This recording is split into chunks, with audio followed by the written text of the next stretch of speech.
पुरी में जो सेवायत आदि कुल के युवक हैं, बहुत लाड़ प्यार स्नेहपूर्वक मेरा अनुरोध है कि वे जुआ से दूर रहें, सब प्रकार के नशीले पदार्थों से दूर रहें, मांस मछली मुर्गी अंडे आदि से बहुत दूर अपने जीवन को बनावें।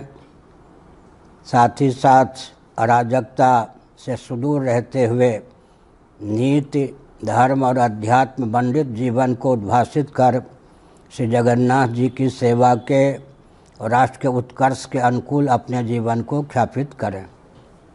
ठीक है।